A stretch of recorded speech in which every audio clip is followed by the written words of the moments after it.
In this episode of Diary of a Puzzle Gamer, I'm gonna share with you the joy and real challenge that was solving Iron Horse number 9 by Depot Street. A 1,000 piece puzzle, so the subject is an old train that was built in the early 20th century, featured in several movies, and now is part of railroad history, and also in our case the subject of art inspired by it.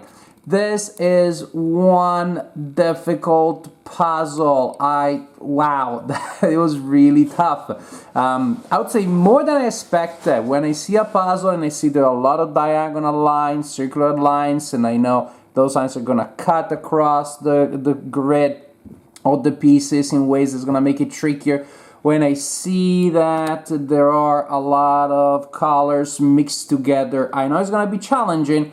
But this one was even more challenging than I expected, but I'm happy that I stuck with it. And from time to time, it is good to give a good workout to our puzzle muscles. So this is the beauty. It is a true beauty once you solved it. I solved it in my lovely puzzle table, which I can close in between sessions and becomes a normal table.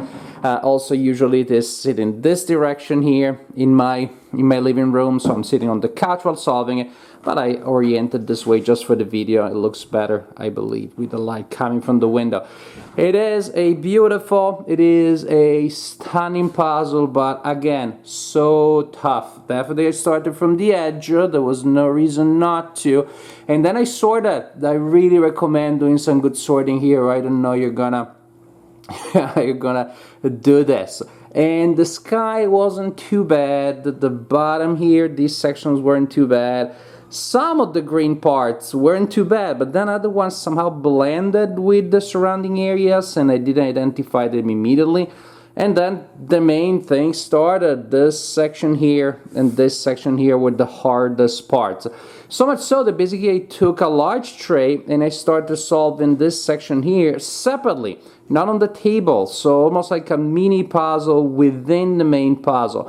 And then I transferred it all here, which helped me connect the edges with what I had before between the center and the true edges.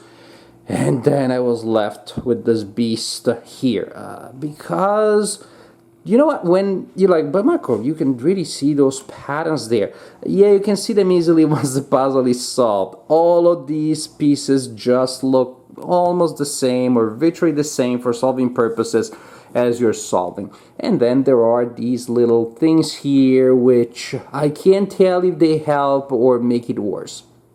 I know this section was really hard, and again, by then you get there after that section, which is also pretty hard, and again, to me it's like a puzzle within a puzzle.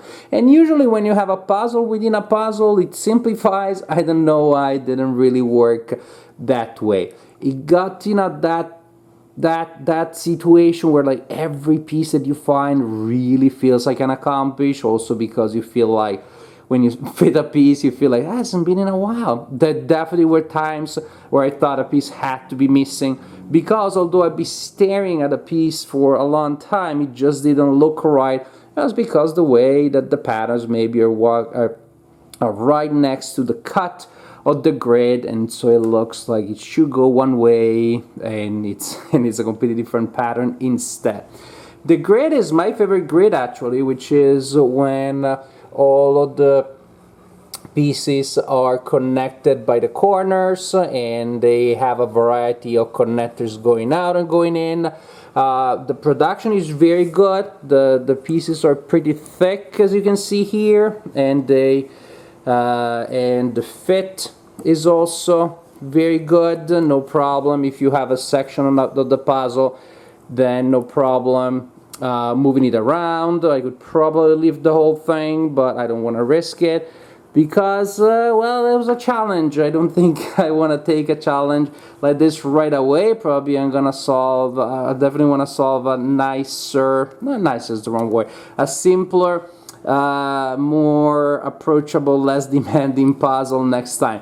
But if you're looking for a puzzle that is a true challenge and then will result in a really nice image, then Iron Horse number 9 by Depot Street is a really good option.